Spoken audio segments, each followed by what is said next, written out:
Hello friends, welcome to the channel learn with Kanchan. So friends, आज हम class 11 की chapter first the living world का lecture 2 मतलब कि हमने लेक्चर 1 पहले ही डाल दिया था, तो आप उसे देख लीजिएगा। फिर उसके बाद इसे देखिएगा। मैंने लेक्चर 2 आज बनाने जा रही हूँ और आज के इस लेक्चर में हम लोग टैक्सोनॉमी कैटेगरीज के बारे में बात करेंगे। सो फ्रेंड्स, हम स्टार्ट करते हैं। तो सबसे पहला टॉपिक है कि टैक्सोनॉमी होता क्या है। तो टैक्सोनॉमी के अंदर मतलब कि टैक्सोनॉमी के अंदर हमारे 3 टाइप्स आते हैं। ठीक है, 3 चीज़ें आते हैं। टैक्सोनॉमी मतलब कैसे भी चीज़ को हम लोग प्रीफर करते हैं कि कैसे कोई चीज़ को हम लोग जानते हैं। ठीक है, तो पहले हम लोग इसके अंदर 3 टॉपिक्स आते हैं: आइडेंटिफिकेशंस, क्लासिफिकेशंस एंड नॉमेनक्लेचर। तो आइडेंटिफिकेशन क्या होता है? अगर आप किसी भी स्ट्रेंजर से मिलते हैं तो आप उसके बारे में जानने की कोशिश करते हैं ना कि वो कौन है। ठीक है, तो वो आइडेंटिफाई करते हैं आप। वैसे ही इसमें भी लोगों को आइडेंटिफाई किया जाता है। ठीक है, फिर क्लासिफिकेशन मतलब उनको उनके आइडेंटिफिकेशन के थ्रू उनको क्लासिफाई किया जाता है। ठीक है, और नॉमेनक्लेचर मतलब उनकी नामकरण, मतलब उनकी नेम रखी जाती है। ठीक है, तो मतलब कि पहला प्रोसेस होता है आइडेंटिफाई करना, दूसरा होता है क्लासिफिकेशन करना एंड तीसरा होता है नॉमेनक्लेचर मतलब नेम रखना। ठीक है, मतलब इसको हम बायोलॉजी में बोल सकते हैं, नॉमेनक्लेचर को बायोनॉमियल नॉमेनक्लेचर। ठीक है, तो हमारे अंदर 3 टॉपिक्स आते हैं टैक्सोनॉमी के अंदर: आइडेंटिफिकेशन, क्लासिफिकेशन, नॉमेनक्लेचर। अब आते हैं बायोनॉमियल नॉमेनक्लेचर होता क्या है। ठीक है, तो बायोनॉमियल नॉमेनक्लेचर जो है ये कार्लस लिनियस ने दिया था। ठीक है, इनकी तरह दिया गया है। ठीक है, और बायोनॉमियल नॉमेनक्लेचर के 2 कंपोनेंट होते हैं। पहला होता है जीनस और दूसरा होता है स्पीसीज। ठीक है, जीनस को हम बोलते हैं साइंटिफिक नेम में जेनेरिक नेम, और स्पीसीज को बोलते हैं हम लोग स्पेसिफिक एथेट। ठीक है, तो ये हो गया। अगर हम इसका एग्जांपल ले तो हो गया मैग्नीफीरा इंडिका। ये जो एग्जांपल ये हमारा मैंगो का है। मैंगो फ्रूट जो होते हैं ना हम लोग खाते हैं, उसका एग्जांपल ये है। जो मैंगो का साइंटिफिक नेम होता है उसे बोलते हैं मैग्नीफीरा इंडिका। सो फ्रेंड्स, अगर आप कोई भी चीज़ अगर राइट करते हैं, ठीक है, तो उसको आप लोग लैटिन वर्ड में लिखिएगा। ठीक है, वो मुझसे गलती हो गई, यहाँ पे मैं इटैलिक नहीं कर पाई हूँ, सॉरी फॉर डैट। लेकिन ये इसको यहाँ पे आप लैटिन वर्ड में लिखिएगा। ठीक है, अगर आप किसी भी चीज़ को राइट करते हो तो लैटिन वर्ड में लिखिएगा। ठीक है, अब आते हैं ये तो हो गया हमारा मैग्नीफीरा इंडिका, हमारा मैंगो का एग्जांपल है। ये साइंटिफिक नेम है मैंगो का। ठीक है, और जो 2 कंपोनेंट्स होते हैं जीनस और स्पीसीज। जीनस को हम बोलते हैं जेनेरिक नेम एंड स्पीसीज को बोलते हैं हम स्पेसिफिक एथेट। अब हमारे ये किस मतलब कि ये कैसे हम लोग साइंटिस्ट लोग कैसे ये सब रखते हैं। ठीक है, नेम कैसे रखते हैं, सभी एनिमल को क्लासिफाई कैसे करते हैं। तो 2 बुक्स होती हैं। पहली बुक होती है ICBN मतलब international code for botanical nomenclature. ठीक है, और दूसरी बुक होती है international code for zoological nomenclature मतलब ICZN। 2 बुक होती है। इस बुक के अंदर सारी चीज़ें दी होती हैं। इसी बुक के अकॉर्डिंग सब लोग अपने नेम सब रखते हैं। ठीक है, तो ये 2 बुकें बहुत इंपॉर्टेंट है, इसलिए मैंने यहाँ पे स्टार बनाया है और आप इसे बहुत अच्छे से याद कर लियो। मैंने जितने भी पॉइंट लिख रही हूँ वो बहुत इंपॉर्टेंट है और सारी मैंने NCERT बुक से ही ली गई आपकी। ठीक है, तो हमारी ये हो गई इतनी चीज़ें। अब आते हैं कि देखिए, हाँ मैंने जो आपको बताया ना कि अगर आप राइट करते हैं तो लैटिन वर्ड में लिखिएगा। देखिए, biological names are generally in Latin and written in italic. ठीक है, जो बायोलॉजिकल नेम होता है वो जनरली लैटिन वर्ड में होता है। अगर आप उसको राइट कर रहे हैं तो इटैलिक वर्ड में लिखिएगा, मतलब तिरछे में लिखिएगा, जिससे कि वो थोड़ा उभर कर आए। ठीक है, ठीक है, और the first word in biological name represented genus while the second component denote specific, मतलब कि कोई भी अगर वर्ड, ठीक है, इसका पहला नेम होता है वो जीनस को रिप्रेजेंट करता है और दूसरा होता है स्पीसीज को रिप्रेजेंट करता है। जैसे कि मैंने इसका देखिए पहला नेम मैग्नीफीरा है। ठीक है, तो मैग्नीफीरा क्या है? ये मैग्नीफीरा हमारा जीनस को रिप्रेजेंट कर रहा है और इंडिका यहाँ पे स्पीसीज को रिप्रेजेंट कर रहा है। यहाँ पे मैंने इंडिका को स्मॉल लिखना चाहिए तो मैंने बड़ा लिख दिया है। यहाँ पे I स्मॉल लेटर होगा। ठीक है, तो मैंने ये रॉन्ग लिखा है, यहाँ मैंने मुझसे गलती हो गई छोटी सी। ठीक है, तो यहाँ पे आप इसको देख लीजिएगा कि जो जीनस होता है मुझसे कैपिटल लेटर में लिखा जाता है पहला वर्ड, और इंडिका स्पीसीज का हमारा छोटा लेटर लिखा जाता है। मतलब कि सिर्फ जीनस जो होता है वो पहले लिखा था, इसलिए उसको कैपिटल में लिखते हैं M। कोई भी लेटर होगा उसको कैपिटल में लिखेंगे पहला वर्ड, और स्पीसीज को हम कैपिटल लेटर स्मॉल में लिखेंगे। ठीक है, यहाँ पे मुझसे रॉन्ग गलती हो गई है, सॉरी फॉर डैट। अब आते हैं क्या, both the word in biological name when hand writing are separately underline और प्रिंटेड इन इटैलिक और द लैटिन ओरिजिनल। अगर आप उसको हैंड राइट कर रहे हैं तो उसको अंडरलाइन कर सकते हैं। ठीक है, और अगर आप उसको प्रिंट कर रहे हैं तो इटैलिक में लिखिए। ठीक है, अब उसके बाद क्या आता है, जो जीनस होता है वो कैपिटल लेटर में लिखा आता है, लेकिन जो स्पीसीज होता है उसे स्मॉल लेटर में लिखते हैं। ठीक है, जैसे कि देखिए यहाँ पे लिखा है मैग्नीफेरा इंडिका। इस फ्रेंड्स ऐसे लिखाएगा, मैंने वो गलती लिख दिया, मैंने छोटा लिखने के बजाय मैंने बड़ा लिख दिया था, तो आप उसको देख लीजिए, मैग्नीफेरा इंडिका। ठीक है, तो जीनस जो होता है वो बड़ा लेटर में लिखाता है, कैपिटल लेटर उसका, और जो इंडिका का कैपिटल लेटर होता है उसको स्मॉल में लिखते हैं। ठीक है, अब आते हैं टैक्सोनॉमी होता क्या है। तो टैक्सोनॉमी का डेफिनेशन क्या होता है, the process of classification of living organism into different taxa is known as taxonomy. Taxonomy क्या होता है, लिविंग ऑर्गेनिज्म को क्लासिफाई करना डिफरेंट टैक्सा में, उसी को हम बोलते हैं टैक्सोनॉमी। ठीक है, तो क्या होता है, the process of classification of living organism into different taxa is called taxonomy. मतलब कि बहुत सारे लिविंग ऑर्गेनिज्म को क्लासीफाई करना डिफरेंट टैक्सा में, इसी को बोलते हैं टैक्सोनॉमी। अब आते हैं कि हम लोग टैक्सोनॉमी को कैसे स्टडी करते हैं मॉडर्न बेसिस पे। ठीक है, तो मॉडर्न बेसिस टैक्सोनॉमी स्टडी को हम लोग कैसे, मतलब कि आज के ज़माने में हम लोग टैक्सोनॉमी को कैसे स्टडी करते हैं। ठीक है, मतलब किसी भी चीज़ को कैसे स्टडी करते हैं। ठीक है, तो पहला पॉइंट है उसका एक्सटर्नल एंड इंटरनल स्ट्रक्चर, मतलब उसके बाहरी और उसके अंदरी स्ट्रक्चर को हम लोग पढ़ते हैं। ठीक है, जानते हैं उसके बारे में। और लेकिन जो पहले ज़माने में था क्या था, मतलब कि पहले एंशिएंट टाइम में क्या था कि जो लोग थे उसको खाली बाहरी स्ट्रक्चर को देख के ही उसको मतलब कि नेम वन रखते थे। ठीक है, लेकिन अब बाहर और अंदर दोनों दिखते हैं। ठीक है, दूसरा क्या है, स्ट्रक्चर ऑफ अ सेल, उसके सेल के स्ट्रक्चर कैसी है। ठीक है, तीसरा क्या है, डेवलपमेंट की प्रोसेस कैसे चल रही है। ठीक है, सही चल रही है कि नहीं चल रही है।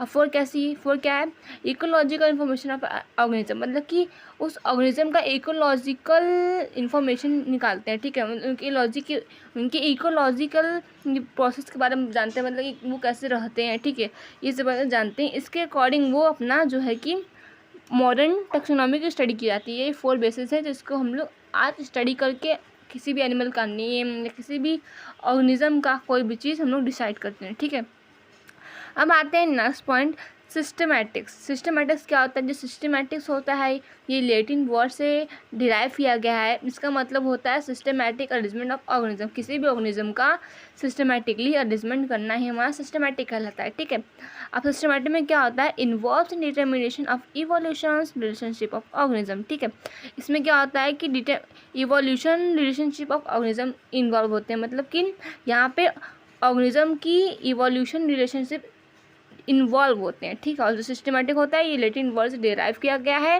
ठीक है, इसका मतलब होता है सिस्टमैटिक अरेंजमेंट ऑफ ऑर्गेनिज्म। ठीक है, किसी भी ऑर्गेनिज्म का सिस्टमैटिकली अरेंजमेंट करना है सिस्टमैटिक कहलाता है। ठीक है फ्रेंड्स, अब आता है टैक्सोनॉमिक कैटेगरीज के बारे में। तो हमारी एनसीईआरटी बुक में दी गई है, ये जो मैंने चार्ट बनाया है यहाँ पे वो एनसीईआरटी बुक में दी गई है, आप उसको जाकर वहाँ से देख लीजिएगा। तो जो टैक्सोनॉमिक कैटेगरी होती है वो कैसे क्लासीफाई की जाती है, तो पहला होता है किंगडम के बाद आता है फाइलम और डिवीज़न, फिर आता है क्लास के बाद आता है ऑर्डर के बाद आता है फैमिली के बाद जीनस के बाद स्पीसीज। ठीक है, तो अब इसे याद कर लीजिएगा, बहुत ही ज़्यादा इम्पॉर्टेंट है आपके एग्ज़ाम बेसिस पे। ठीक है, एंड ये बहुत ही कॉम्पिटिटिव एग्जाम में आ चुका है, तो अब इसे याद कर लीजिएगा। ठीक है, किंगडम, फाइलम और division, class, order, family, genus, species. अगर आपको याद हो गया तो आप कमेंट में ज़रूर बताइएगा यस दीदी मुझे याद हो गया है। ठीक है, तो आप इसे याद कर लीजिएगा।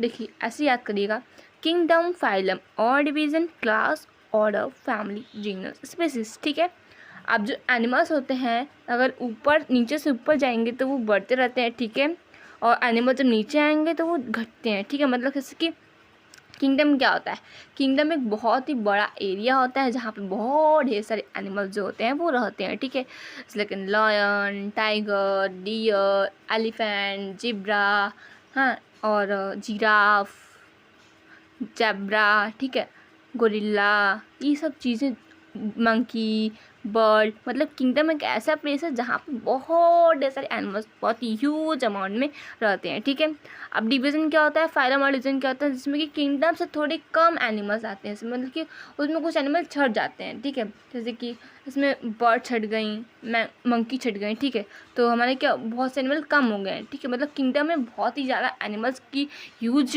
अमाउंट रहते हैं, एनिमल्स बहुत ही ह्यूज अमाउंट पे रहते हैं, और डिवीज़न में थोड़े से कम हो जाते हैं। जैसे कि किंगडम में 1 लाख एनिमल्स थे तो हमारे आ जाएंगे डिवीज़न में डिवीजन में आ जाएगा हमारे 1 लाख से कम आ जाएगा, मतलब कि 50,000 एनिमल्स आ जाएंगे। ठीक है, अब क्लास क्या होता है, किसी एनिमल्स को क्लास में डिवाइड करने से कि हमारे जो इसमें उसमें मतलब कि एनिमल्स और कम आ जाएंगे, मतलब कि डिवीज़न में जैसे कि हमारे 50,000 एनिमल्स थे तो इसमें हमारे कम होके जाएंगे हमारे सिर्फ हमारे आ जाएंगे इसमें 50,000 से कम आ जाएंगे 40,000 एनिमल्स इसमें आएंगे क्लास में। ठीक है, मतलब कि एनिमल्स को छाटा जा रहा है यहाँ पे। ठीक है, और ऑर्डर क्या होता है, एक एनिमल्स को एक ऑर्डर में रखना। ठीक है, मतलब एक ऑर्डर में रखना एनिमल्स को, उसे हम कहेंगे ऑर्डर। ठीक है, उसमें देखिए एनिमल्स और छट जाएंगे, जैसे कि मैंने 40,000 एनिमल्स थे तो यहाँ पे 10,000 एनिमल्स सिर्फ हो जाएंगे, मतलब और कम हो गए, 40,000 से 10,000 हो गए। अब फैमिली में क्या, एक फैमिली होती है। ठीक है, तो इसमें देखिए अब एनिमल्स और छट जाएंगे, मतलब कि जो 10,000 थे अब छट के हो जाएंगे हमारे 5,000। समझ रहे हैं आप। और उसके बाद जीनस में क्या होता है, जीनस में और एनिमल छट जाते हैं। ठीक है, जीनस में एनिमल्स और छट जाएंगे, मतलब कि जो हमारे 5,000 थे अब वो क्या हो जाएंगे हमारे 1,000। समझ रहे हैं आप। अब इस स्पीसीज में क्या होगा, स्पीसीज में और छट जाएंगे, छटने के बाद हमारे जाएंगे 100 एनिमल्स। समझ रहे हैं, जब एनिमल्स जो होते हैं ऊपर से नीचे आते हैं तो एनिमल्स घटते जाते हैं। ठीक है, और एनिमल्स जब नीचे से ऊपर आते हैं तो एनिमल्स बढ़ते रहते हैं। अभी मैं आपको एग्जाम्पल के साथ समझाऊंगी। ठीक है, तो मैंने एग्जाम्पल रखा है यहाँ पे, देखिए एग्जाम्पल लॉयन का। ठीक है, यहाँ में मैंने लॉयन का पिक्चर बना दिया है। तो जो लॉयन होता है ये पैंथेरा लियो फैमिली से बिलोंग करता है। ठीक है, पैंथेरा जीनस फैमिली से बिलोंग करता है। ठीक है, अब हम लॉयन के बारे में बात करेंगे कि लॉयन कौन से किंगडम से है, उसका फाइलम क्या, उसकी क्लास क्या, उसकी ऑर्डर क्या, उसकी फैमिली क्या, उसका जीनस क्या, उसका स्पीसीज क्या है, तो उसके बारे में पढ़ने वाले हैं। आप इसको समझ लेंगे तो आप इस टॉपिक को बहुत ही अच्छे से समझ जाएंगे। और इसको फ्रेंड्स आप बहुत ही ज़्यादा अच्छे से याद कर लीजिएगा, जो मैंने यहाँ पर बनाया है, और ये बहुत ही ज़्यादा इम्पॉर्टेंट है। इसको पढ़ लेंगे तो आपको हर एनिमल्स या हर ऑर्गेनिज्म का आपको किंगडम फाइलम बनाना आपको आ जाएगा। ठीक है फ्रेंड्स, स्टार्ट करते हैं। तो जो किंग एनिमल लॉयन है, ठीक है, ये पैंथेरा लियो जीनस से बिलोंग करता है। ठीक है, पैंथेरा लियो फैमिली से बिलोंग करता है।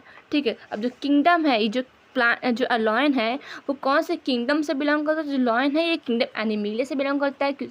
ऑब्वियस सी बात है, क्योंकि ये एनिमल है तो किंगडम एनिमिलिया से ही बिलोंग करेगा। ठीक है ना, तो ये एनिमल है इसलिए ये किंगडम एनिमिलिया से बिलोंग कर रहा है, ऑब्वियस सी बात है। अब आते हैं इसका फाइलम क्या होगा। फाइलम मतलब कि ये कौन से फाइलम से बिलोंग करता है, तो ये कॉर्डेटा फाइलम से बिलोंग करता है। मतलब कि अब कॉर्डेटा मतलब क्या होता है, कॉर्डेटा मतलब वो होता है जहाँ पे नोटोकॉर्ड प्रेजेंट हो। ठीक है, जहाँ पे नोटोकॉर्ड प्रेजेंट होते हैं उसे बोलते हैं हम कॉर्डेटा बोलते हैं। ठीक है, अब आते हैं क्लास। ये कौन से क्लास से बिलोंग करता है, तो फ्रेंड्स ये ममेलिया क्लास से बिलोंग करता है। क्योंकि हम बोलेंगे फ्रेंड्स, बहुत से फ्रेंड्स बोलेंगे कि ममेलिया मतलब क्या होता है, तो ममेलिया मतलब वो होता है जिसके अंदर मेमोरी, जिस ऑर्गेनिज्म के अंदर मेमोरी ग्लैंड प्रेजेंट होती है उसी को बोलते हैं ममेलिया। तो ये इनकी लॉयन के अंदर मेमोरी ग्लैंड प्रेजेंट होती है, इसे बोलेंगे, इसलिए हम ममेलिया। ठीक है, ये ममेलिया ग्लैंड से बिलोंग करता है, ममेलिया क्लास से बिलोंग करता है। ठीक है, क्योंकि इनके अंदर मेमोरी ग्लैंड प्रेजेंट होते हैं।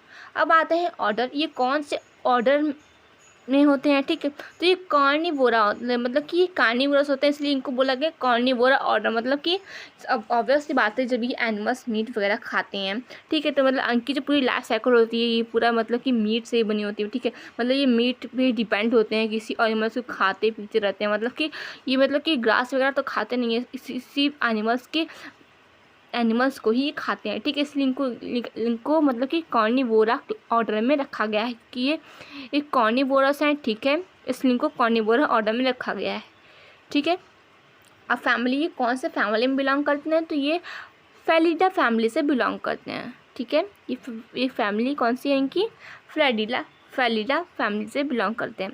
अब जीनस कौन सी है इनकी, अब ये जीनस है ये पैंथेरा जीनस से बिलोंग करती है। ठीक है, मतलब कि इनकी जो जीनस है ये पैंथेरा है। ठीक है, अब स्पीसीज के बाद इनकी जो स्पीसीज है ये लियो है।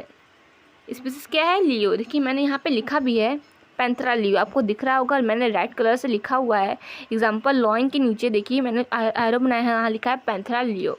तो वहाँ पे देखिए जो मैंने जीनस लिखा है वो कैपिटल में लिखा है। ठीक है, मतलब कि वो जीनस को मैंने कैपिटल लेटर में लिखा है, मतलब कि जिसका कैपिटल लेटर है वो कैपिटल है, देखिए इसका पहला लेटर है वो कैपिटल है, और जो स्पीसीज इसका पहला लेटर है स्मॉल है। देखिए यहाँ पे पैंथेरा लियो, उसकी जो मतलब पैंथेरा ये क्या है, जीनस है, और जो स्पीसीज है वो क्या है, लियो। ठीक है।